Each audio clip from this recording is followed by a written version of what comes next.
Hi, my name is Keith Brennan, and this is a video podcast for the Annotated Bibliography section of my Masters in Online and Distance Learning at DIT.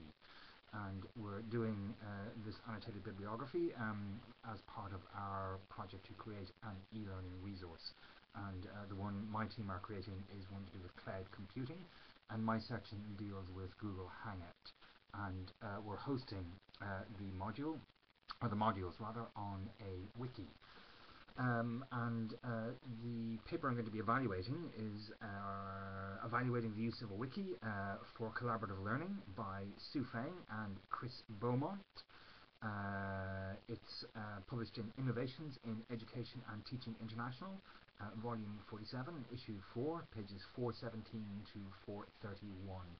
And I'll be putting the citation up on my blog, on my e-portfolio. This is a paper fairly recent. It's 2010. It's about a year-long program.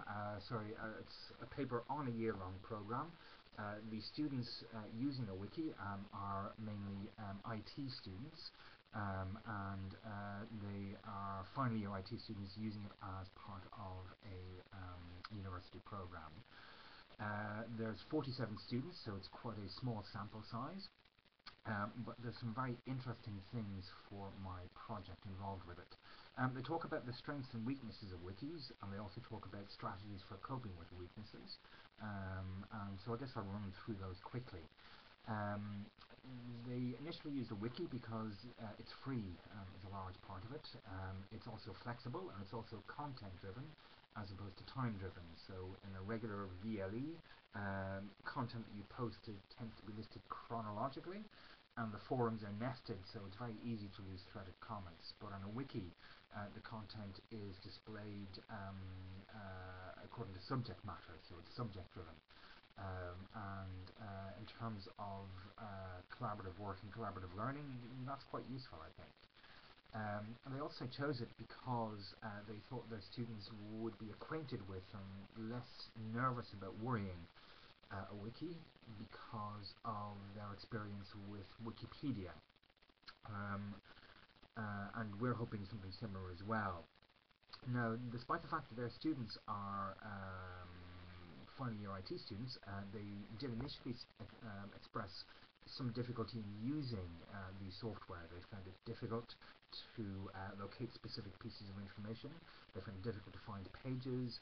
They found it difficult to post and edit comments and edit pages, all of which are quite important in our project. And there's a couple of reasons for that. Part of it was to do with their setup. They had different URLs depending on whether people logged in college or outside college, and we don't have that issue. But they also said that it was necessary to address these problems and issues, and their tutors had to post up frequently asked questions and instructional modules on how to use the wiki. And we intend to do something similar as well, to post a simple, possibly text format, possibly text and screencast format module teaching students how to edit and edit and comment on the wiki. They pointed out a number of advantages of using it. They said it's essentially a constructivist practice, and that's how they approached it, as a way to encourage peer-to-peer commentary, peer learning, and to enable students to engage in reflective learning as well, reflective blogging and things like that.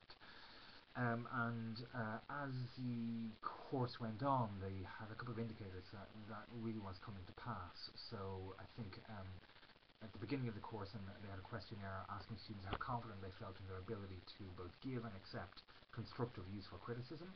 And at the beginning of the course, they had less than 50% of students expressing that confidence, and by the end of the course, they had about 80% of students expressing that confidence. So that seems to be a really good indication that students felt that criticism, peer-to-peer criticism, comment and engagement was both beneficial and to them, and they were also felt that they were of benefit and use to other people.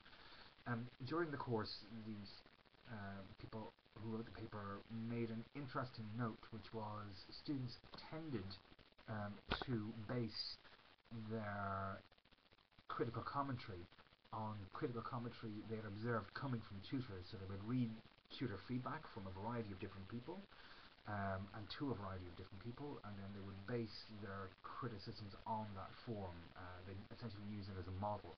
And for our project, that indicates that what we need to do is provide a similar model for students. We need to engage with students, giving them feedback on the projects they're doing, on the comments that they're making, and we need to do that and model the type of feedback that we think is most constructive and beneficial for students.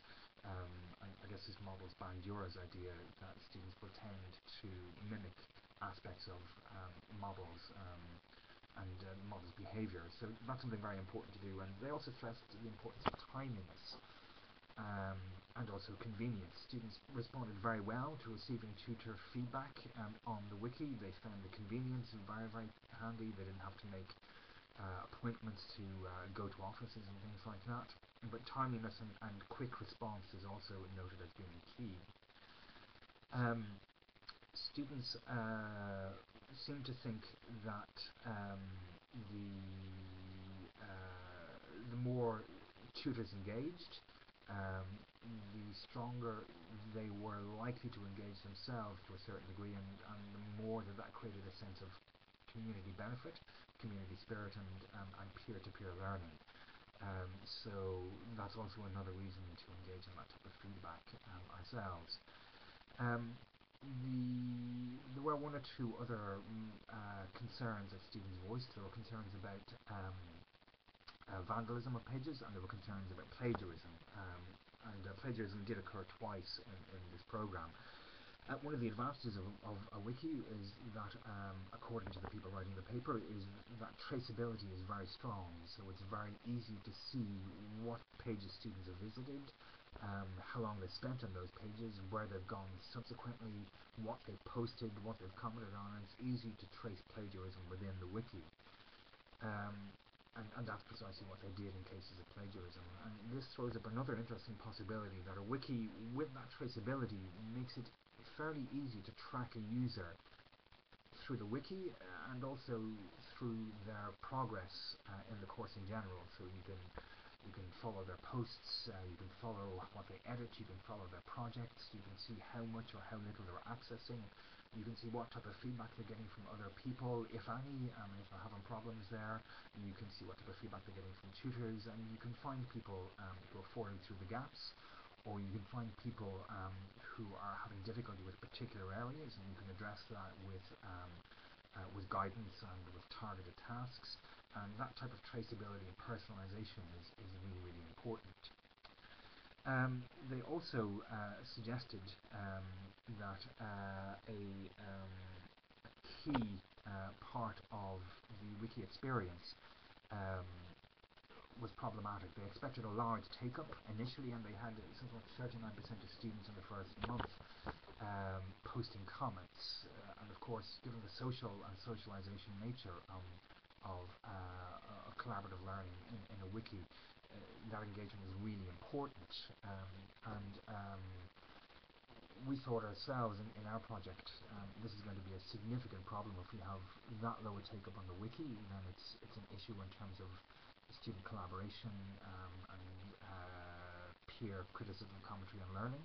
So we're going to build in some required tasks in terms of socialization and in terms of the project work students need to do. So they'll be posting introductory hellos, which are necessary as part of the project. They will be going directly to wiki forums to recruit students for their Google Hangouts into their social circles, so they'll need to engage with the wiki in order to achieve that part of their project, to create a social circle. They will probably wind up posting details about their presentation projects on the wiki, and we'll be creating spaces there where they'll do that. And we may even include a minimum requirement for commentary, that students need to comment constructively on other projects. It was a useful paper. It was Lisa who pointed me towards the paper in terms of the project that we're doing, and it's really helped form and inform the project with a more substantial constructivist pedagogy. We already have a cognitivist aspect and a behaviourist aspect for some of it, but this is really strengthening the constructivist aspect of the entire project. I'll post a citation on my blog, but for now that's it. Thank you.